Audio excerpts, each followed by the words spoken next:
नमस्कार. विषयाच्या अंतरंगाला स्पर्श करण्यापूर्वी मला आपणासमोर काही संदर्भ ठेवणं महत्त्वाचं वाटतं. दररोजचं वर्तमानपत्र असो किंवा दररोजच्या दूरदर्शनवरील बातम्या असोत, विनयभंग, बलात्कार, आत्महत्या, अत्याचार यांसारख्या बातम्या आपल्याला सर्रास पाहायला मिळतात. आणि या बातम्या जेव्हा मी पाहते तेव्हा तळपायातील आग मस्तकात जाते आणि रक्तभंबाळ झालेल्या डोळ्यांसमोर निरर्थक झालेल्या काव्यांच्या ओळी येऊन पडतात. मंगल देशा, पवित्र देशा, तरुणांच्या भारत देशा, जय जय हे भारत देशा, जय जय हे भारत देशा. आणि वाटायला लागतं की कसला मंगल देश, कोणता पवित्र देश आणि कसल्या तरुणांचा हा भारत देश. हे असल्या तरुणांचा जे स्वतःचं पुरुषत्व सिद्ध करण्यासाठी 5 ते 6 वर्षांच्या मुलींपासून ते 60 ते 70 वर्षांच्या स्त्रियांवरती रोजच करतात बलात्कार. हे असले तरुण जे रोजच जात आहेत चुकीच्या मार्गावरती, वाम मार्गावरती.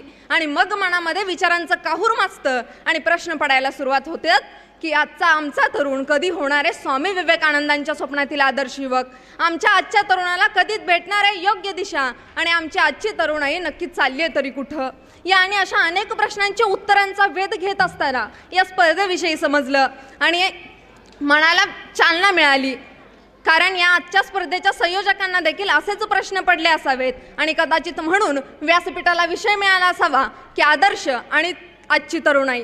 नमस्कार नाते वक्तेवर रसिक श्रोते हो, नमस्कार. मी कुमारी भारती पांडुरंग मोठे आपणासमोर विषय मांडतीये, आदर्श आणि आजची तरुणाई. आदर्श आणि तरुणाई म्हटलं की मला आठवतात छत्रपती शिवाजी महाराज. खरं तर महाराजांनी लहानपणापासूनच मैत्री केली होती, ती म्हणजे तलवारींशी आणि ढालींशी. सह्याद्रीच्या कड्यापर्यंतपासून ते दिल्लीच्या तख्तापर्यंत मजल मारणाऱ्या या माझ्या शेरदिल तरुणाबद्दल काही 4 ओळीत सांगायचं झालं तर जो 65 किलोची तलवार वागवतो त्याचं नाव येसाजी, जो हजारो शत्रूंशी एकटा खिंड लढवतो त्याचं नाव बाजी, जो हात तुटला तरी शत्रूंशी लढत राहतो त्याचं नाव तानाजी, जो 8 तासात घोडा दिल्लीवरून पुण्याला घेऊन येतो त्याचं नाव संताजी, जो शत्रूच्या छावणीत घुसतो आणि शत्रूच्या छावणीचा कळस कापून आणतो त्याचं नाव धनाजी, आणि जो ढाण्या वाघाला एकटा सामोरे जातो आणि त्याला उभा फाडतो त्याचं नाव संभाजी. आणि या सगळ्यांना एकत्र घेऊन स्वराज्याच्या नंदनवनाचं तोरण बांधतात त्यांचं नाव शिवाजी, त्यांना म्हणायचं शिवाजी. खरं तर महाराजांकडे पाहिलं की मला कळतं तरुणपण कसं असावं, तारुण्य कसं असावं. आणि आज पण महाराजांची आठवण येते ती फक्त याचसाठी. आदर्श आणि तरुणाई म्हटलं की मला आठवतात जगाला जगण्याचा संदेश देणारे, ज्ञानेश्वरीची निर्मिती करणारे संत श्रेष्ठ ज्ञानेश्वर महाराज. खरं तर जे 16वं वर्ष धोक्याचं मानलं जातं त्याच 16व्या वर्षी ज्ञानेश्वरीची निर्मिती केली. आणि मग वाटतं की आजच्या युवकांसमोर ज्ञानेश्वर माऊलींचा आदर्श असणं कुठेतरी गरजेचं आहे. आदर्श आणि तरुणाई म्हटलं की मला आठवतात भगतसिंग, सुखदेव आणि राजगुरू, ज्यांनी आम्हाला शिकवलं की देशासाठी जगायचं. आणि सर मला असं वाटतं की जर आजच्या तरुणाईची अवस्था जर त्यांनी पाहिली असती तर तेही हेच म्हणले असते की कोई जाति के लिए मर गए, कोई धर्म के लिए मर गए, कोई नोटों के लिए मर गए, कोई वोटों के लिए मर गए. अगर होते आज भगत सिंह, सुखदेव, राजगुरू तो वो भी कहते यारो हम भी किन कमीनों के लिए मर गए, यारो हम भी किन कमीनों के लिए मर गए. आदर्श आणि तरुणाई म्हटलं की मला आठवतात स्वामी विवेकानंद, त्यांचे जीवन, त्यांचे आचार, त्यांचे विचार ज्या आम्हाला शिकवतात की तारुण्य कसं असावं. पण आजच्या 21व्या शतकात असा माईकाला भेटेल का, हा खरं तर चिंतेचा आणि चिंतनाचा विषय होऊन बसलाय. आणि ही परिस्थिती पाहिल्यानंतर मला आठवतात छत्रपती शिवरायांचे मावळे जे म्हणायचे की लवकर उठे पळत सुटे, तलवार तुटे पर पीछे नहीं हटे, भाई पीछे नहीं हटे. आणि आमच्या आजची तरुणाई म्हणतीये की उशिरा उठे दारू घोटे, दारू का गिल्लास फुटे पर दारू नाही छुटे, भाई दारू नाही छुटे. विनोदाचा विषय बाजूला ठेवला तर खरं तर ही आजची वस्तुस्थितीच झालेली आहे.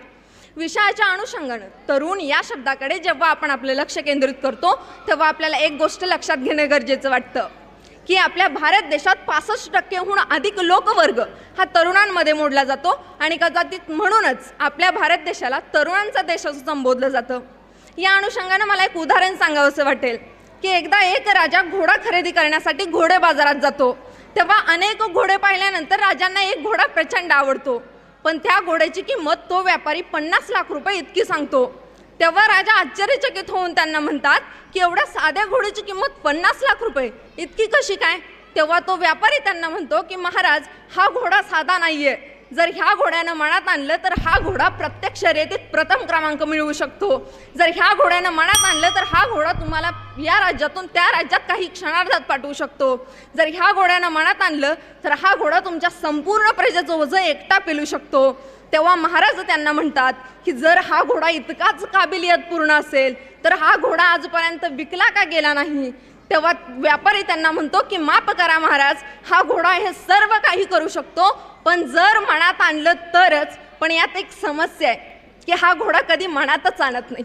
आणि तेव्हा मला वाटायला लागतं की आजच्या तरुणाईची अवस्था या घोड्याहून वेगळी नाही आहे.